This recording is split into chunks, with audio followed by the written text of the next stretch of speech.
Welcome to Worth It or Worthless, a show where every couple weeks we pull a game from my own personal collection of retro games, take off our nostalgia-tinted glasses and decide, is the game good by today's standards and is it worth the price of admission? We talk about what the game does well, what the game doesn't do so well, and the things that are just plain weird. I'm your host Dan, joined as always by my friend Jordan. Jordan, what did we get into today? Today we played NHL Hitz 2002 for Xbox and PlayStation 2. NHL Hitz is the story of Midway, the makers of NBA Jam and NFL Blitz, saying, hey, let's do one for hockey too. And boy, did they ever. Yeah? So football, basketball, then football. Well, I think hockey. that the Blitz and Hitz came out like right at the same time. No? That's literally not even close to true. I don't know. Well, you're the fun facts guy. I'm just here to lighten the mood and say wrong things. There was like 3 Blitz games before there was a Hitz game. That's very true, because this is the first Hitz game? Yeah. NHL Hitz 2002. Good point. Came out 3 years? 99 was NFL Blitz, right? There you go. So yeah, a bunch of years after the first Blitz, which came out a bunch of years after the first NBA Jam. I assume that's correct because the second NFL Blitz was NFL Blitz 2000. Yes. Yeah, you're right. So I think the first one came out in 98 or 99. Yeah. So yeah, they made NBA Jam, which is like, what if we took a basketball game and really simplified it to 2 players per team? Yeah. You know, just make it bare bones, not bare bones in a bad way, but take it down to its base elements, make it an arcade game where wacky stuff happens. And then they took that same concept with NFL Blitz, like, okay, we don't want 11 guys on the field per team. We're going to have 7 guys on the field per team, and they're going to do wacky stuff. Yeah. And then, you know, they're like, let's just keep what's left? Hockey. What could we do? They saved the best for last. Okay. No, you're right. NFL Blitz is still the best. They also made a baseball game. No, they didn't. And they made a soccer game. No, they didn't. They didn't make either of those. You've never heard of Slugfest? 2003. It sounds like you've never heard of it. I was trying to remember what year the Slugfest was first. So they made Red Card 2003. Don't think it ever got a sequel. That's a soccer game? That's a soccer game. We don't need that because we have Super Mario Strikers, which is basically the NBA Jam of soccer. I feel like it came out before Strikers. Well, I could be wrong about that. Strikers is phenomenal. It takes the same kind of concept and it's Nintendo themed. So maybe we'll have to go back to like the ice hockey versus Blades, the other one, Blades. So of you're Steel. gonna do Super Mario Strikers, one of the most requested games whenever you talk about Mario Sparks, versus Red Card, a game that no one literally has ever heard of before. So it's incredibly underrated. It's a Midway arcade sports game. I'm sure it's fine, but like, oh my goodness, nobody's asking for that, Dan. Anyway, not yet. Midway I'm gonna made a start hockey campaigning game for it, and it's great. It is great. It is great. We got some fun facts, Jordan. This one actually developed by Black Box Games. Do you know anything about Black Box Games? No, never even heard of that developer. So they also made Need for Speed Hot Pursuit 2 on PS2, which is a game that I have fond memories of playing. I think a lot of people like that. They made Skate. Oh. You know the Skate franchise? I've never played any of them, but I know that people love those games. Yes. And I heard that they're coming great. out with another one finally. Yeah. So I like Skate 1 and Skate 2 a lot. I didn't love Skate 3, but I think PewDiePie did. Skate 4. Well, that's all you need. Yeah, Skate 4. Didn't we play a bunch of Skate together? Do you remember like the Bales competition where we were like, one of the fun things in Skate is one of the multiplayer modes is going off these huge ramps and like trying to break as many bones as humanly possible. Oh, okay, that does sound familiar. But I feel like we played this. I don't have any like vivid memories of playing Skate. Fair enough. And they also made other Need for Speed games. So Black Box Games is a great developer with a lot of. Do they still exist? I think they got rolled into another developer. Yeah, sounds right. Maybe. I can't remember. It's a pretty good probability. I forgot. I was looking at this stuff like over a week ago when I was taking my notes in the Notes app. Oh yeah, it's a great app. Of course, as we said, published by Midway. You know, publisher of fine Mortal arcade? Kombat. A lot of great arcade games. A lot of great classic arcade games like Defender. Nobody remembers Midway for those games. What are you talking about? Literally, that's what they got their name from, like the Midway. Like that's where the arcade is. No, the only thing people remember from Midway are the arcade sports games. Oh, okay. And didn't they do Rampage World Tour? Yeah, Midway made the Rampage games. So that's all you need, right? Which was an arcade game first, yeah. So Midway is a great publisher. They got all sorts of great games. Yeah. Jordan, this game came out in September of 2001 in North America on PS2, and the PAL version came out in November of 2001 on PS2. Okay, not a big gap there. It's always good to see. Version, yeah. And then the Xbox and GameCube version came out in November of 2001 as well. But for some reason, the European release of the Xbox version was in March of 2002, and the European version of the GameCube version was in May of 2002. Interesting. I don't know why the release is so staggered. I don't know. I'm really glad. I think I've said this before, but I'm really glad that we've kind of sorted this whole thing out. I was looking the other day at, I think it was Super Mario World, and there was 8 different release dates for different parts of the world. And I was like, what? This is ridiculous. Yeah, like every country had a different release date. Well, not everyone, but 8 different countries had different release dates. And it's like, come on. I'm glad we've kind of sorted that out a little bit. Well, the reason, maybe...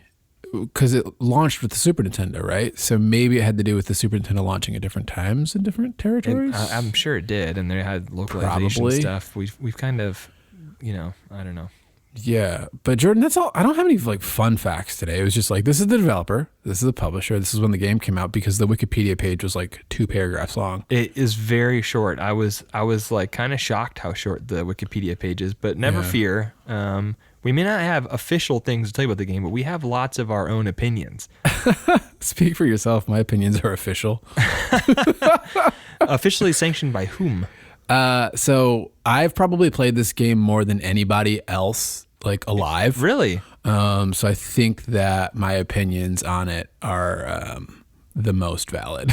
Interesting. All right. Well, I think that is a good place for us to transition to talking about what this game does well, because apparently we have the world's foremost expert with us to share all about it today.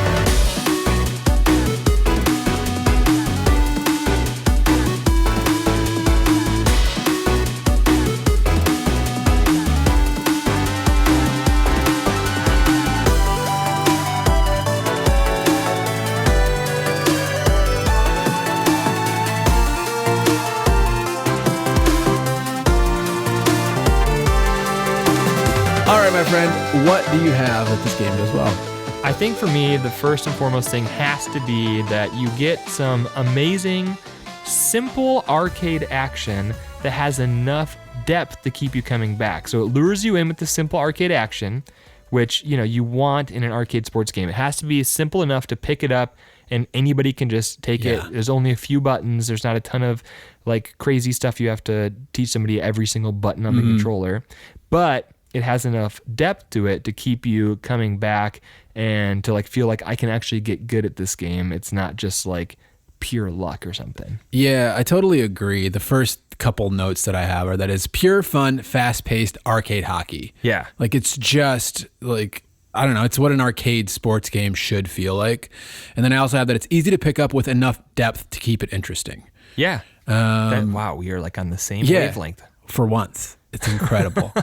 Are you an expert on NHL Hitz 2002? No, I'm not. But, I have played NBA Jam. I have played a whole heck of a lot of NFL Blitz. So I have a lot of experience with Midway sports titles. Yeah. And I think this game learned a lot from those games. The fact that, in a normal hockey game, you'd have 5 guys on the ice. In this game, you have 3. They're they realized you don't need all of the ice players. You have your goalie, so I guess you have 4 instead of 6. But the fact that there's less people, the fact that the buttons are nice and simple. Yeah.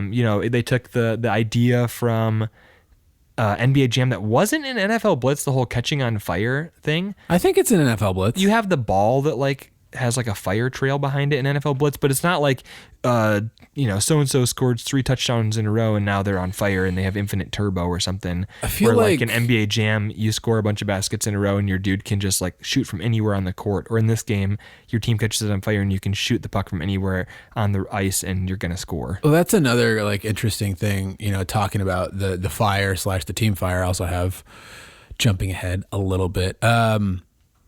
But to touch on NFL Blitz real quick, I feel like it's only on defense that you get fire. Like if you sack the quarterback like 3 times in a row or something, then your team goes on fire. Something weird. You're totally making that up. Okay. I promise. Whatever, man. If it exists in the game and I haven't experienced it in my literally hundreds of hours of playing NFL Blitz, I would be shocked. Maybe in the later games, but definitely not in the vanilla NFL Blitz for N64 that I grew up playing religiously. No, Jordan, weren't most of those hours spent losing at NFL Blitz? Oh, absolutely. To your My brothers were plays? better than me, but so how would you even played know? it? Anyways, so in this game, fire and team fire are a thing. Fire if you score 3 goals with a player. Team fire if you score 3 one-timers with your team where you pass the puck and hit the thing. And then your whole team just moves fast and hits harder. I liked your description of a one-timer. Pass the puck and hit the thing. Yeah. Is that not accurate? Yeah, one-timer was when you pass the puck and then you shoot it without holding the puck. And it's when you're on a breakaway and you deke the puck back and your guy hits it from the blue line with a backhand and it goes in and he's on fire. No, absolutely. That's not a description of a one-timer. Anyway, what's your point? Fire. Yeah, fire's It's cool. a nice feature. I like it. It is. And that's the point. You get the continuity of, you have the same great commentator that's in NBA Jam and NFL Blitz. And they even like reuse some of the lines of like dialogue from those games, but it definitely is taken up to another level here from my experience with NBA Jam and NFL Blitz. Like this one, I think is the latest of the Midway sports games that I've played, and they definitely had more commentary than normal. But it's the same guy; he's got that energy. They gave him like a goofy color commentator who just says ridiculous things. They quoted NSYNC at one point. So that was interesting. Oh, you're talking about hit me, baby, one more time. Oh, that's what it was. I thought there was something with bye bye bye too. But yeah, he did quote Britney Spears actually, which is even more strange, I think, than NSYNC. Oh yeah, I'm trying to think because like in Hits Pro, which is the 3rd game in the Hits series, he gets like a full on second commentator. They have proper color commentary in Hits Pro, but in this one he's by himself. Is he just by himself? There's not a second guy? No. Okay, maybe. Did you play this game? I did. I must have been imagining things. Sure? Maybe he just does different. What did the colors look a little weird? Okay. So Dan drops the PlayStation 2 off at my house. If you listen to the last episode, which was really cool, Dan got to do an interview with a guy from Night Dive Studios, and they do modern ports of retro games. If you didn't hear it, you should check it out. But I wasn't on the episode. It was the first time we were done something like that because I was in Puerto Rico and I got hurt and I was in the hospital for a while. So Dan comes over and he drops off the PlayStation 2, and my sweet wife, who I love very much, was hooking it up to the TV, and I was trying to tell her what to do, and I didn't explain it.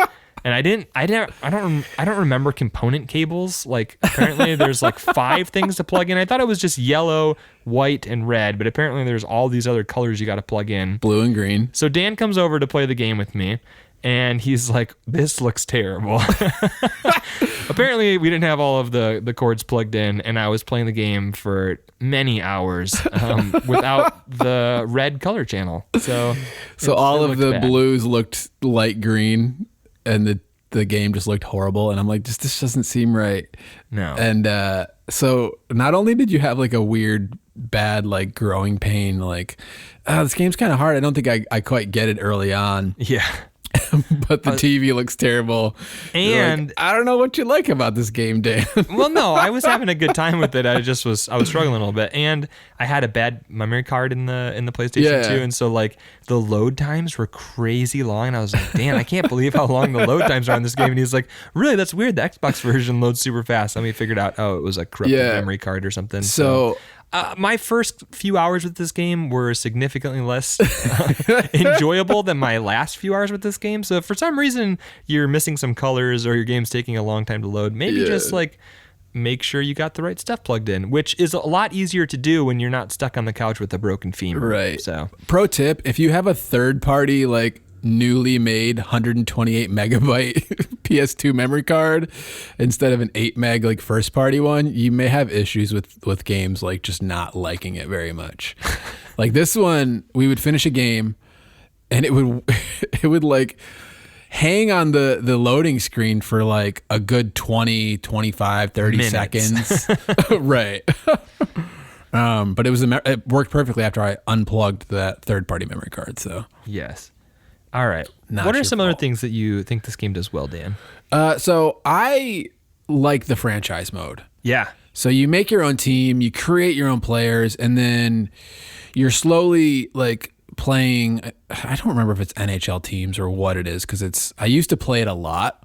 And I only played it a little bit this time around, but you're getting points for your players as you're like winning games and stuff. Yeah. Attribute points, I think they call them. Yeah. So your team is slowly getting better and better and better. And like you can trade and stuff. And it's just like, there's not a season, like a proper season mode in this game. So the franchise mode is like a cool substitute for like kind of taking your team through like a league of sorts. And I think it's just like, rather than this just being like a vanilla arcade experience, it adds something to it. Like without that franchise mode, it might as well just be an arcade machine. Yeah, I agree. And that was one of the things I was surprised to see because I know in an NBA Jam and an NFL Blitz, it's like here are the official teams from the league, and that's what you get. But in this game, you have the option to make your own team. You have the option to buy like some like crazy teams. Like you can buy a team that all has shark heads, or you can buy a team that all has alien heads, or there was like the big babies. Yeah, giant babies. There's all of these like weird things that you can buy. And you, after just like Dan and I would play a game, and then after the game, whoever won would get a certain number of coins for winning the game, and then there would be a trivia screen that would pop up, and if you got the answer right, you'd get more coins for that, and you can use those coins to buy different teams, to buy different heads for your custom team, to buy different jerseys for your NHL teams. There was just a lot of like extra depth that you don't get in the older Midway arcade games, and I was surprised by that. Yeah. So in the franchise mode, if you get the trivia questions right after the game, you actually get like, I think 1 or 2 extra attribute points. And then in the exhibition mode, you get extra coins where you can unlock like all-star teams or like extra arenas or all the stuff that you were talking about. And I also actually do have the trivia as like something that the game does well, because it's just another like little touch that kind of makes it fun. They're asking you these really obscure NHL questions. Yeah. Well, more obscure now that they're like almost 20 years old. I don't even know if they were like ever not completely obscure though. I think if you were like living in the moment and you're somebody who watched NHL at the time, you'd probably recognize more of the player names. Like I recognize some of them, but it's like, who was the first team that somebody played for? And this is not like a franchise star player. It's just like a random skater. Yeah. So interesting. I think it was what you said about this. It could have just been a straight up arcade game. I totally forgot. Do you remember NHL Open Ice Challenge? It was a Midway arcade hockey game that was just 2-on-2. Well, you had a goalie, so I guess it was 3-on-3, but you had 2. Did you ever play that in the arcade? No, but now that you mentioned that, I think I was like, that popped into my brain in the intro when you were starting to talk about this. I was like, isn't there another arcade hockey game? There is. I just remember that too. It's made by Midway. It's the NHL Open Ice Challenge. It's 2-on-2. It's definitely not as good as this. It's a side view hockey game, which is a little bit weird, feels a little more dated. NHL Hits is a more modern vertical scrolling hockey game. So Midway, as made famous by NHL 94, of course. Yes, exactly. So Midway did try out some arcade hockey games before, but they really came around and perfected it in this one. I think there's an arcade version of that Open Ice, or I'm sorry, not an arcade version, a PS1 version. Probably. Of that Open Ice Challenge. I think it's a bit pricier, but I kind of want to add it to my collection. Yeah, I don't have fond memories of playing that game, but you know, you are a delusional collector, so you got to do what you got to do. There's also Hit the Ice, which is another 2-on-2. I have the Super Nintendo version of it, but I've never really had much fun with it. No. So I don't know about that one, but NHL Hits. Next thing I have, Jordan, as the title implies, the hits feel great in this game. Yes. You can knock people through the glass. It's always just like good. leveling somebody in this game feels just like, it's good. It's good.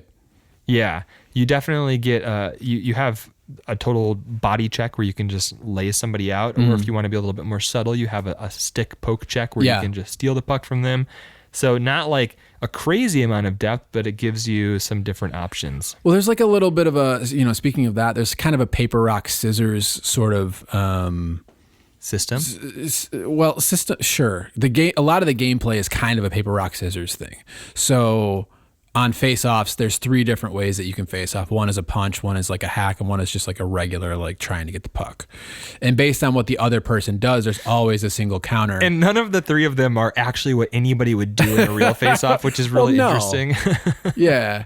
And so also when you're on defense, there's like a normal check and then there's a poke check. But then when you have the puck on offense, you have a spin move and a deke, which each one, if somebody tries to check you and you do the spin move, the check just kind of bounces off of you. So there's kind of an interesting element to the gameplay where, that's that depth that we're talking about. You can basically become unstoppable against a computer player. And as Dan and I played each other like 10 times in this game, we started to like get the hang of like, he knew when I was coming in for a body check. He knew when I was coming in for a poke check, and it was a little bit frustrating. But he, the game gave him the tools to like have that strategy. And so it was interesting to watch it go from our first game, which was pretty straightforward, to our later games where we were both definitely implying some more strategy. The game gave me the tools to call my shot and score with the goalie. Twice. Oh my gosh, he did score with the goalie twice against me. After I told him I was going to score with my goalie. He scored a net-to-net slap shot with his goalie against the computer, which was a lot funnier when it happens to the computer than when it happens to you. But yeah, the only reason you can score with the goalie in this game is because of the spin move. Like your friend's trying to check you. You know he's going to try to check you, so you just spin. Feels and bad. Then you get a breakaway with the goalie. It's like a mini power play or something. I love that they give you that option though to skate out with the goalie, and they don't just lock your goalie in the crease. Yeah. This is not bubble hockey. Jordan, next thing I have is cheats. Yeah. In classic Midway arcade fashion, during the loading screen, you have like the 3 different like icons and directions that you push, and you can. I didn't even look at what the cheats were, but it's a lot of the classic ones, arcade ones, big heads. Yeah, there's ones where you can like turn the lights off in the arena. There's all sorts of weird, wacky stuff that they put in there. And if you're like, I never knew what the cheats were in NFL Blitz. We always just kind of like spammed the buttons and hoped for the best, and sometimes got terrible things. In this one, like there'll be people in the crowd who are like holding up signs with different cheats, and so like if you want to just like test out some of the cheats, sometimes they'll give you some random ones just in the crowd while you're playing. Next thing I have, Jordan, quick games, 3-minute periods. Yep, that's nice. Definitely none of the games felt too long. None of them felt too short either. It's not like you didn't have enough time. Even in that 9-minute game, we were often scoring almost 20 goals between the 2 of us. I was looking at my average stats on my Xbox, which are mostly from like probably 2 years ago when I was playing a bunch of. I had like, I want to say 26 games logged on my stats at home. Nice. Of just like playing NHL Hits by myself. That's respectable. Then that's NHL Hits 2002. I don't know how many I've played of 2003 in pro as well, but I love NHL Hits. But my average goals was like 8.1 per game on my Xbox. And it's not, I don't think it's because like I'm so good at this game, but I think it's just like, supposed to do. Yeah, these games are like really high scoring games. And so it's quick games, high scoring. It's a lot of fun. One-timers are very effective in this game. So it's kind of easy to score goals that many. You can score from anywhere on the ice in this game. Yeah. Next thing, Jordan, just a couple more things. I know you're like, damn, why do you have so many points? I know it. I'm sorry. It's okay. Couple more things. It's got skill mini games. Did you try any of these out? Yeah. I mean, no, I didn't try any of the mini games. I tried some of the training things. Where were the mini games? Yeah, well, that's same thing. Oh, okay. It's like, you're trying to steal the puck so many times and score goals, or you're trying to like weave in and out. It's something else to do. And it was helpful to learn the basic mechanics of the game. Like I played a couple games, realized I was terrible, and went in and tried some of those skill minigame things, and they definitely do teach you how to use the different things and to be better with them. Yeah. It's just another, like, I don't know. Yeah, and they have a like point or time component to them, so you can compete against yourself or against other people to see like who can do it fastest or who can do it best. Yes. Last thing, Jordan, I think I have is just playing with a friend. Like, this game is a lot of fun with a friend. Yes, it was a good time by myself, but once you came over and we played together, it was significantly more fun, and we were cracking up, screaming. Well, I wasn't jumping. You were jumping. And it was a great time. It's definitely a fun one to play with other people. Yeah. It's fun. If you're like not super hardcore competitive, you can play together on the same team, and that's a lot of fun too. It's definitely harder. We didn't quite get the hang of it. Like, our scores when we were on the same team were not as high as when we were on our own team. But it is a good time, and you have that option if you want it. Yeah. And if you have a PS2 multi-tap, you can probably play 4 players. And then I think, obviously, the GameCube and Xbox version, I believe, are also 4 players. So you can have a party, an NHL Hitz party. You could. With lots of friends. And I don't know if it'll be as much fun as a one-on-one party, but... Probably not. Well, it's like, it depends on how good your teammates are. Yeah, if you got like 4 people who are pretty good at this game, you're going to have a great time. So growing up, actually, it's about 10 years ago now, we played a lot of NHL 11. That was like the game that sucked up hundreds of hours with my friend group at that time. And we, you could play 2-on-2 in 4-player mode, but we almost never did, because then you'd always be blaming the other person for messing you up. Or, a lot of this arcade hockey thing is like you're just like passing to the open guy and then blasting, and you have that timing with yourself, and it's a little bit harder to have that timing with somebody else. So you can play 4 players, but I think these arcade games shine one-on-one. Yeah, you're talking about when you're on a breakaway and you pass it back to the blue line, and he hits the thing with the backhand and it goes in the net, and the buzzer beater. Because in your brain, you know exactly what you're trying to do. Although sometimes the game doesn't always pass the puck where you thought it was going to go, so sometimes you don't even know what you're going to do. Yeah. But it looks cool. It does, yeah. Yeah, there was a bunch of times where I'd scored with this, like, I didn't mean to pass to that guy, but he just scored a goal, so I'm going to just pretend like I meant to do that. Yeah. Jordan, that exhausts my list.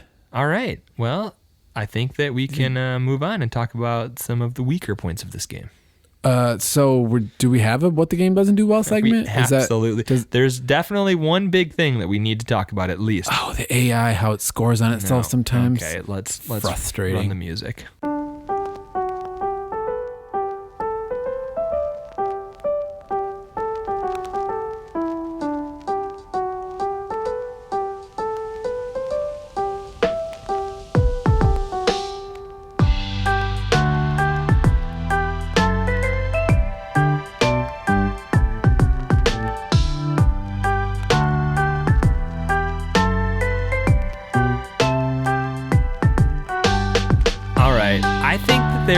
One thing that keeps this game from being truly iconic. Now, NFL Blitz is one of my favorite games of all time, and I have so much fun playing that game, and I feel like this game could be there, but there's one thing that I know will just completely ruin this game from ever being like an all-time classic for me, and it's the soundtrack. The soundtrack is so incredibly bad. And now this isn't like, I know that this is like becoming a thing, because we said that with Mighty Morphin Power Rangers the movie. Like, that is some truly terrible original music. Okay. Now the problem with this game isn't the original music, because there really isn't much of it, or any of it, I don't think.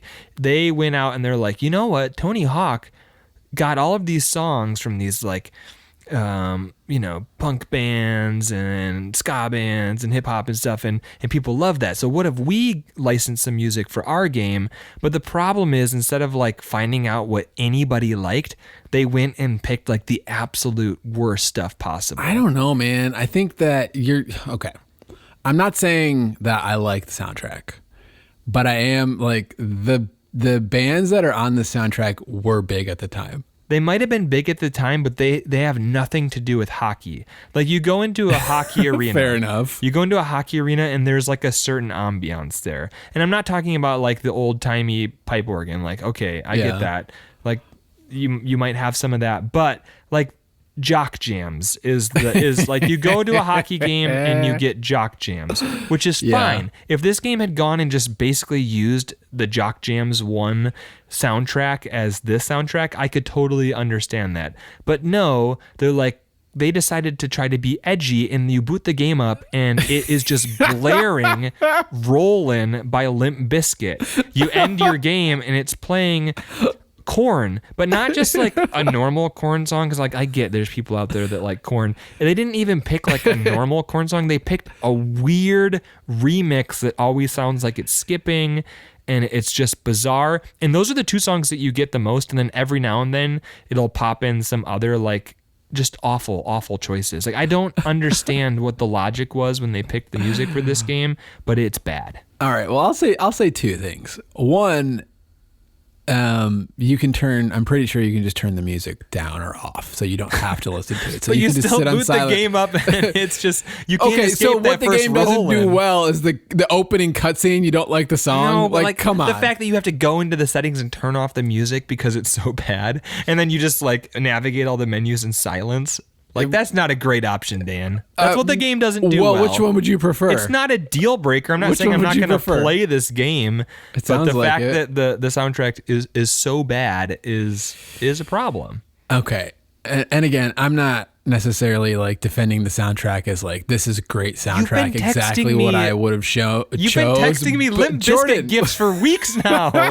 What do you mean you're not defending the soundtrack? What I'm defending is the fact that there are people out there who won't see the soundtrack as an issue. Yeah, there's a very small subset of people I'm just saying who are gonna get really into this 5-song soundtrack. I think it has 7, and it's very 2002. It's really bad. It's very 2002. I don't know if you remember Limp Bizkit, but they were big in 2002, and they've had an impending album for the last 7. Yeah, you know what? The nice thing about more than that. I think 7 years, 11 years. Or something. The best part about this soundtrack is it made me go down the Limp Bizkit and Fred Durst Wikipedia holes. And if you are ever in need of like just laughing so hard that your face hurts, read the feuds segment of Fred Durst's Wikipedia page and all of the feuds that he's had with different artists. It's very funny. I have I have a bunch of, well, not anymore, they've been taken out now, but like stitches in my face from where I had surgery, and I was laughing so hard that like my face surgery wounds hurt. So that's the level of comedy that's involved in the Fred Durst Wikipedia page. We definitely had a good laugh. Oh yeah. Jordan, first thing I have that's like maybe a legit criticism. Okay. One-timers are kind of broken. Like just broken. Yeah, okay. So that ties into my only other point about this game that I kind of struggle with is I like that it's an arcade hockey game. Yeah. But sometimes a little bit more realism would have been nice. Yes. Like I said, I played a lot of NHL 11 and 12, which are more like simulation kind of hockey games, and I'm not saying that that's what this should have tried to be, but if you're like a hardcore hockey fan or even just somebody who like casually likes hockey, this you're gonna like notice some things that are like very wonky. Like the physics are weird, one-timers are weird. You have no say in whether you get into a fight. It just happens sometimes, and then your best player is gone for the rest of the game. Yeah. There's definitely some of that classic midway arcade rubber banding that happens. And so there's like a whole bunch of stuff that is like... I don't know. There is, absolutely. Maybe. Dan, that's how you were able to score from the other side of the ice with your goalie when you were down by 3 goals. It just like... I don't know about that. It opens up the floodgates once there's any amount of blowout happening, which is fine. But a little bit more realism would have maybe been nice. The fact that it doesn't matter if your guy is left-handed or right-handed, like they're going to be able to receive and take a slap shot from their offhand is a little bit strange and kind of hurt my brain a little bit. These are not deal breakers at all. I'm just saying, like, if you are a hockey fan, there are going to be some things in this game that like there's no penalties, there is no offsides. Like that's fine. All of those things are totally fine. But a little bit more realism, or even the option to toggle that, which you do get in later games in this franchise. I believe like NHL Hits Pro has more of that stuff. So maybe if you're like in 2003. Yeah, so maybe if you're more caught up on that, you could pick up a later game in the series. Not deal breakers at all, but there's definitely things that just make you scratch your head and you're like, that doesn't seem right. To give you guys an idea of where Jordan's head was at when I came over to play this game with him for the first time, he was choosing his players based on what handed they were. He was like choosing the positions of the players based on them like, being like right or left-handed, which doesn't matter at all in this game. It absolutely should matter. To you, it should matter because you've played legit hockey games, but I'm just like, what do you do? They, by default, they just give you the 3 players that you should pick. You shouldn't even be choosing different players other than the ones they give you usually. I don't know about that. And, he was just like trying to. It's like I want my right winger to be right-handed. I want my left winger, which in this game is a defenseman, to be left-handed, because on a one-timer you want those guys to be able to receive the puck on their proper side and be able to take the shot. Goodness. Quickly realized it doesn't matter. You can score a backhander from center ice. It truly doesn't matter. The puck can go in from anywhere, which some people love, some people might hate. Just putting it out there. It's good for this style game. Yeah. But there's like there's a right hand to this left of one-timers. Breakaways are also hard to finish, which shouldn't be a thing in a hockey game. Yeah, a breakaway, you should have a pretty high probability of scoring. If you like try to like go in and make the goalie move and get to an open spot and shoot, you're probably gonna lose the puck. If you just skate straight at the goalie and take a slap shot, which you would never do in a real hockey game, like you have a pretty decent probability of it going in. So there's just some strange thing. Like you kind of have to like flush all hockey knowledge out of your brain and like learn the game system, which is fine, but it could be painful for like true hockey fans or hardcore hockey fans. Yeah. Now, Jordan, another thing that I have that is like a me thing, because I've played this game so much, that may or may not be a bad thing. When you've played the game enough, it starts to become like you can kind of see the matrix a bit. You understand exactly what the computer's doing. You understand exactly how to score ridiculous numbers of goals. Yeah. Like you understand how to break this game in a way that kind of makes you not want to play it maybe for a while till you forget how all the stuff works again. Yeah. So that there's a little bit more challenge to it. You can set the difficulty in it, but that's only for exhibition matches. So if you're playing like your franchise mode, you might just be breezing through it if you've played this game enough. I don't know if it's just like video games become easier when you play them for a long time, or if it's like actually this game becomes kind of predictable when you've played. I don't know. I think there's some of that. 4 dozen games of it. Yeah. There's definitely some of that in every sports game. Yeah. Like I remember figuring out exactly what to do in Mario Strikers to be able to flip over the goalie and into the net and score pretty much every time against the computer. I remember I had a soccer game on my Nintendo DS and I could figure out on a kickoff how to score every single time without fail. Yes. So there is some of that in every game. That's exactly what I'm talking about. Yeah. It seems like there's less of that when you're playing against a real person. 100%. So, if you find yourself just like blowing through the AI, maybe it's time to invite a friend over. Yeah. Or it's time to play a different Hits game because they improve the AI in future Hits games. But that's a different conversation for a different day. Yeah. Jordan, last thing I have. There's no proper NHL season. I alluded to that earlier, but you're not gonna the quote unquote NHL season in this game is more like NBA Jam, where it's like choose your team and then you're going through the league of teams. There's not like a schedule. There's not like, I don't know if there's playoffs because you have to play like 50 games or 30 games or something. It would be 30 games. You're playing 29 games because you're playing each team once. There's 30 teams in the league at that time. I don't really have a problem with that. I never finished a full season in NHL 11 or 12 because I wasn't going to play 82 games, which is a normal hockey season. Well, fine, but you can set the number of games usually in sports games to have significantly shorter seasons if you don't want to play an 82-game season, which, goodness, if you have time to play an 82-game season, too much. Man. It's too much.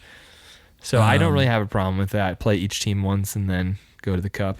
Even that seems like a lot. Like I hardly ever managed to make it through an NFL Blitz season because that's 16 games, and it's like even that seemed like a lot. Imagine a world, Jordan, where you buy a video game and you play it for months instead of playing it once or twice. No, these are games that I played a lot. That's what I'm saying. These NFL Blitz and NHL 11, those are games that I played a lot, and I still like. I don't remember ever once making it through an entire season. Fair enough. Yeah, but I'm just saying, like for me, like NHL Hits is a game that like I like to come back to and kind of relax and just like it's just such a weird nostalgia for me. Yeah, I remember back when the Xbox, I'm pretty sure it was like right after the Xbox came out, and they had the Duke controller, which was like the size of 2 Xbox controllers. You know, you have an Xbox 360 gamepad in each hand, like fused at the top. And you have the original Xbox controller. Okay, it wasn't that big, but I understand what you're trying to say. It kind of was, but I remember like standing at the GameStop kiosk playing NHL Hits and just being so into it. And then like I feel like now coming back to it, because when I kind of set up my man cave at home, it was like I was playing NHL Hits a lot for some reason. It was just like do some work in the man cave, then turn on the TV and play NHL Hits. And I feel like that feeling was still there for me with this one, where it's just like, oh man, this is a video game that I like a lot. So as far as like playing it for like an entire season, I could see it being feasible that over the course of a year or 2 years, I would continue my save file on NHL Hits if I could stick with one particular version of it, which I like all of the versions of it. Yeah. They all have different strengths, but I can't imagine playing a game over the course of 2 years. So that our brains work different ways. We come back to Smash. We always talk about strikers. That's fine, but like I'm not like going. You just don't want to hang out with me. A campaign mode in one of those games over the course of 2 years. Like I don't have the attention span for that. I'll go and play a couple games of them, but I'm not gonna, man. Fair enough. Draw a single playthrough over that amount of time. Whatever. I think I'm done. All right. Let's move on.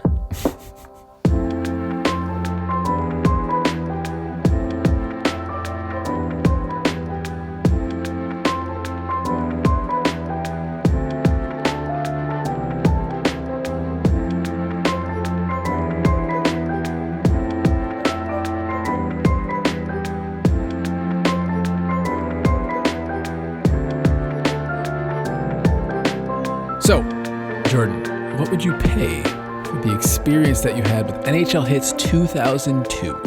Okay, I had a really good time with this one, despite the soundtrack and despite the fact that I played several hours of it without the correct colors or the correct loading times. Yeah. And also, was your experience enhanced by the fact that the Red Wings are good in this game?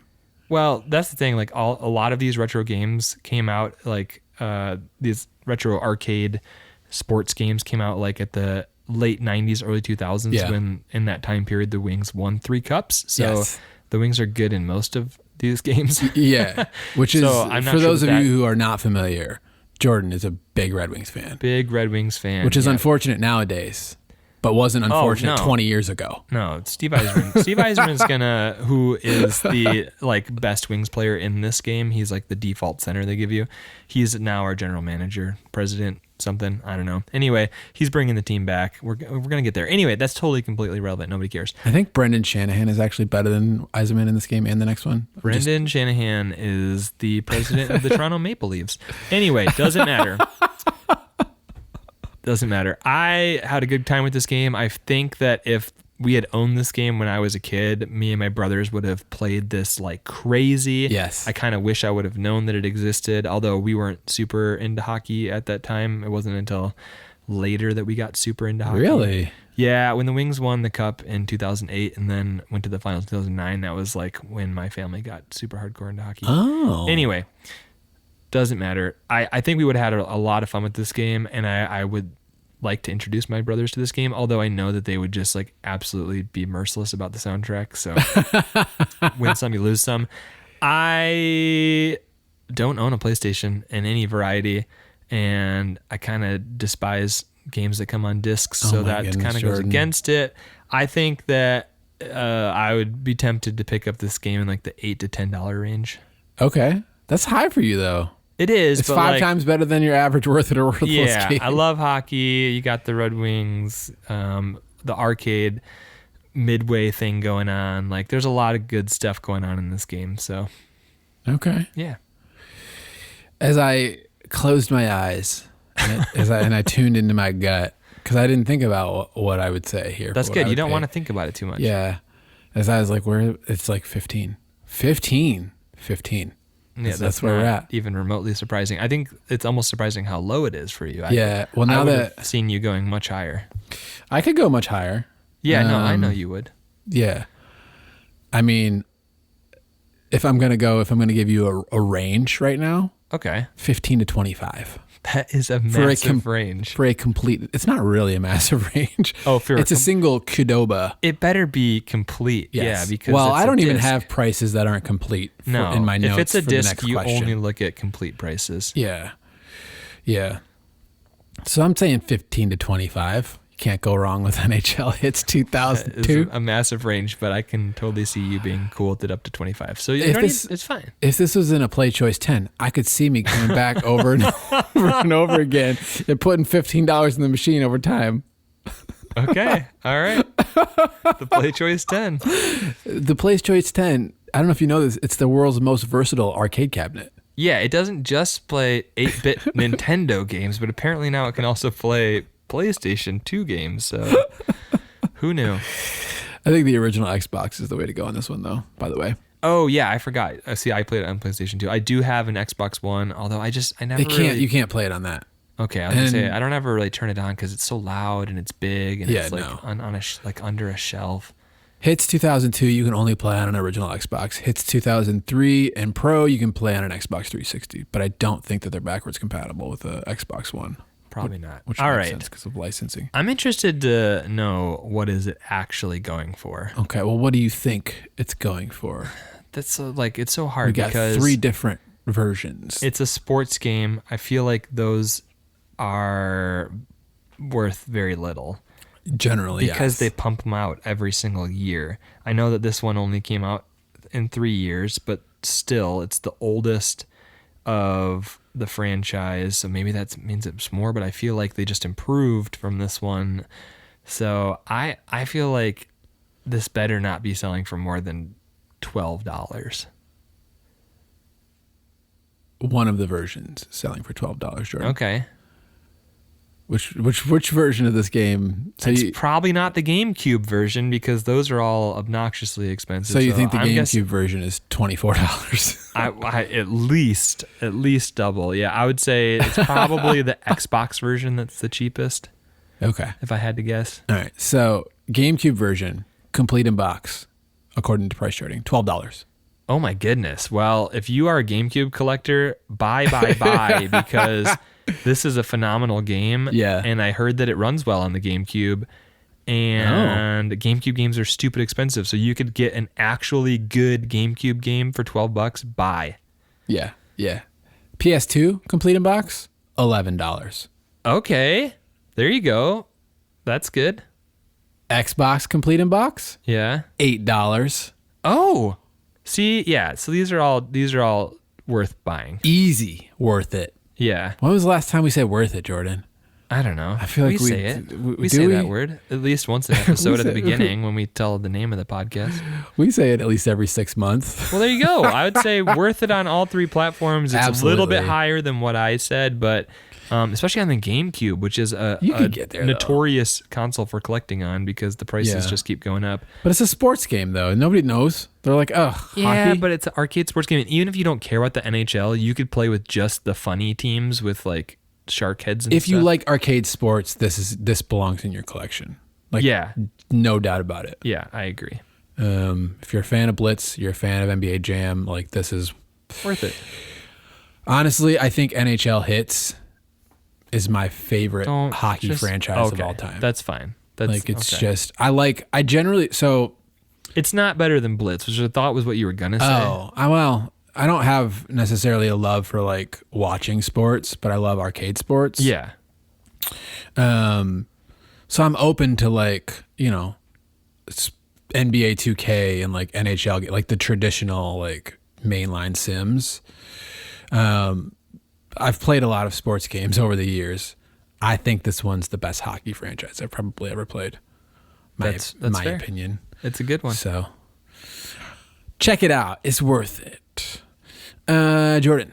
Dan. Do we have any trivia today? We do. I kind of had to dig. What team did the Great One score 13 goals backhanded against? Oh my goodness. Probably all of them. All right. I kind of had to make up my own because, like I said, there is just not a whole lot out there on the internet about NHL Hits. So, Dan, which of these things is true about NHL Hits 2002? Only one of these is true. 2 of them are lies. 13 million copies sold, baby. I can't imagine this sold 13 I don't million think copies. so. Okay. So, which one of these is true? Is this A, the first sports game to feature custom teams? Is it B, the first sports game to feature a crowd constructed entirely of polygons? Or C, the game was delayed due to the league expansion with the addition of Columbus Blue Jackets and Minnesota Wild? Which one of those 3 things is true? Was it the first game to feature custom teams in a sports game? Was it the first sports game to feature a crowd constructed of polygons? Or was the game delayed due to the league expansion with the addition of Columbus and Minnesota? I like how deep you went making up that third one. I can hear distinctly my friend Jordan. I didn't Well, it's B. It's the crowd. It is the crowd. I saw that somewhere. I know that it's not the first sports game to feature custom teams because I remember having a Super Nintendo football game where you could make your own team. It was not delayed due to Minnesota and Columbus being added to the league because that happened in 2000, not 2002. Ooh. But it was the first sports game to feature a crowd constructed entirely of polygons. There's just a handful of rows of crowd, but each person is independently animated, and it brings the arena to life. The crowd will walk out of the arena if there's a blowout. Did you know that, Dan? I didn't notice that. The crowd will start to leave the arena if there's a blowout. They'll stand up and cheer for exciting plays, and they even hold up signs, as we mentioned, that have cheat codes on them. Oh, you went deep on that one. Yeah. Also, Jordan, something I don't think you probably noticed, the L2 and R2 buttons on the PS2 controller and the black and the white button on the Xbox controller will cause the crowd to cheer and boo. Oh, so it's a little bit of Mario Golf in there. Yeah, a little bit. So when your home crowd was booing me, I was just like, nope, you're going to cheer for me. So I was just hitting the button, making them cheer. That's funny. They're like, feed my it's ego. an arcade sports game. We don't need all these buttons, but we need to make the buttons do something. So it'll just trigger some sound effects. That's right. Interesting. Right. Got it. Hey, Dan, we are deep into August, but I think that it would be good to finally announce the winner of our July bounty. What do you think? I don't know. We should.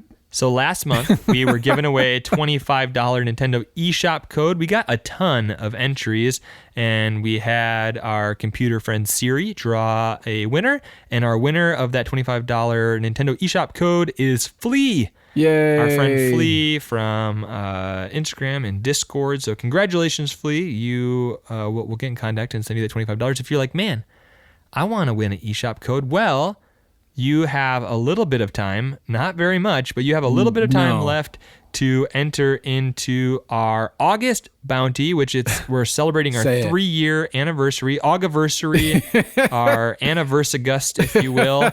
And we're giving away a $35 Nintendo eShop code. So all you have to do to be entered into the drawing for this $35 gift card is to send us a direct message on Instagram, Twitter, or Facebook, or you can find us there at WIOW Podcast. You can also send Dan or myself a direct message on Discord, which you can find the link to that in the episode notes or on our social media pages. You can also send us an email at Worth it or worthless podcast at gmail.com. Any way that you can think to contact us, let us know what was an opinion we had that you disagreed with. What was our worst opinion that both of us combined or one of us ever had? Yeah. If you're like, man, those Have guys we ever been wrong? were so wrong about whatever it might be. I don't want to give you any ideas because there's plenty of them out there just from this episode alone, probably. If you're like, no, I love Limp Bizkit. Limp Bizkit is Rock and Roll Hall of Fame and Hip Hop Hall of Fame. They're going to be in both. Oh, man. So, you know what? If you disagree with us on something, that's okay because video games are art and art is subjective. So let us know when we were wrong, and that's all you have to do to be added to the list for the giveaway. You can earn bonus entries, which helped out Flea. It was actually one of his bonus entries that won him this last one. All you have to do is get on Discord and chat with us about retro games. We talk about what games we're playing, what games we like, what games we don't like, what games we're looking for at retro gaming stores, what stuff we've bought recently. It's a lot of fun. We also just talk about ridiculous things that have nothing to do with gaming. So come join us on Discord. We've got a great community there, and just by chatting, you can earn extra bounty entries. Yes, and a couple details. That is a North American code for the eShop. Just to be specific. Which anybody can use. You just would have to make a North American profile on your Switch. It takes 10 minutes to do. So don't hold off just because you're not from North America. Also, if you earn the extra Discord bounty entries, you have to properly submit us an actual entry via DM. Yes. Everything is explained in the description of the podcast. Yeah, if you're like, all the rules. They're all in the notes. Just look in the notes. The Notes app? Not the Notes app, the show notes, the episode description, whatever you want to call it. They emailed us, Jordan. We got some big news coming from notesapp.com. Really? Tim Apple emailed you? Love that guy. Your favorite sponsor might be coming back to the show. I've been having to write everything on napkins ever since they stopped sponsoring us with the Notes app. So I would love it if they come back. Speaking of things that are coming up, we're coming back in our next episode. Dan, what are we playing? So Jordan, okay. Well, one more thing, real quick. Before we transition out of the bounty. Out of here. I believe this episode's coming out August 31st, which is the last day to enter this bounty. Yes. So if you're listening to this the day it comes out, don't wait. Send us an entry if you want to enter. No, yeah. Or it's going to be too late. If it's like September 1st or 2nd and you're over the date line or something, whatever, you're like, nope. No, that's not the rules, Jordan. It's a strict cutoff. It's a strict cutoff. That now. was a test to see. That was just a test. You got to submit it by the end of the day. And maybe you've got a time machine. Maybe. That's fine too. But yes, coming up in September, or should we call it SNEStember? Okay, that's one of like the least terrible puns you've ever come with. I'll allow it. Last year we did Extreme Sports Tober or Timber, Extreme, whatever we did. Tony Hawk, Pro Skater 3, and SSX Tricky. Because it's tricky to rock around. What are we playing this year, Dan? What are we playing? We're playing a lot of things, Jordan. What are we playing for SNEStember? We're playing a game where we go to a desert island and we bring some Super Nintendo games with us. Ooh. The next episode is our Desert Island Super Nintendo games. Oh, see, I had them written in the wrong order. So I thought I only had 2 weeks to complete the other one. No. Okay. And then the other one, of course, Super Mario RPG. We're doing it for Super Nintendo. I thought that I was going to have to play 1.17 hours of Super Mario RPG over the next 2 weeks per day. But now I can actually just only have to play 0.6 hours per day. Did you do math or are you just making numbers No, I used the calculator app. The calculator app? Yeah, which we're not sponsored by, so Dan might have to bleep that out. Now, could we get sponsored by the calculator app on the Switch, which you could buy if you win the bounty, because I think it's like $5 or something. I would love to get a calculator on my Nintendo Switch. How else am I gonna? How else? There's a full scientific calculator on there. It's like $5 or $10 or something. How else would I get a scientific calculator if I didn't have it on my Switch? As he's holding his phone. So yeah, we're finally getting to Super Mario RPG. I started it last week. I'm excited to play it. I've never played it. I've never even seen somebody play it. I just know that everything looks like it's made out of clay. Yeah, so we'll see how that goes. Pixels. Clay pixels. Clay. We're actually scratch that. We're playing Clay Fighter, Super Nintendo Clay Fighter. Sculptor's Cut. I recently picked up the sculptor's cut of Clay Fighter 63 and a third. I only paid $1,400 for it. Well, they're not that much. I did see it's more like $700 or $800 now, right? Oh, okay. I saw a damaged one selling last week for like $400. Okay. So, Yeah. if you want a broken game for $400, there you go. I thought they're all broken. Worthless. Oops. I remember Clay renting Fighter that game jokes. from Blockbuster, and I kind of regret not failing to return it. Anyway. Anyways, Jordan, we got anything else? Do we got anything else before we close this? I just want to real quick shout out to my parents who don't listen to this podcast for apparently putting in the Konami code. I see what you did there. What? Your parents apparently got it. Put in the Konami code when they started the run of my life because I oh my goodness. Yeah, I think I've used up 2 of my 30 lives now, and I got 28 more to go. But glad to be back. Not. Glad to be here, and I'm glad to be have you alive. Back. That's all I have to say. I enjoyed playing games with my friend. It was good. It was good to laugh. It was good to beat you. Much fewer times than you beat me, but I did got a couple in there. A typical worth it or worthless gaming session. Sounds right. All right, Dan, what have you got to close out our Although, episode? Jordan, if you recall, this is the exact PS2 that we used when I rage quit NFL Blitz and hit the Switch. So it comes full circle. Nice. You win some, you lose some. You do. That's life. All right, Jordan, for our music segment, we've got T. Lopes today. You've heard him on a few of the episodes. We got a Legend of Zelda. There's so much good Zelda music, Jordan. True. Do you know, have you heard of The Legend of Zelda? I have. I'm a big fan. Have you heard of Zelda 2? Dan. Do you remember the last time? Do you remember when we got stranded on the desert island for the first time? Yeah, I remember. And you tried to say that we were going to bring Zelda 2, and I was like, Dan, you're honorable the only mention. person. If I had an extra pocket, Zelda 2 might be in there. If you had an extra pocket and you brought Zelda 2 instead of a satellite phone, you are really bad at going to desert islands. No, Jordan. Never mind. You gotta have your priorities in place. We got Hyrule Temple, which is a song from Zelda 2, which that soundtrack is great.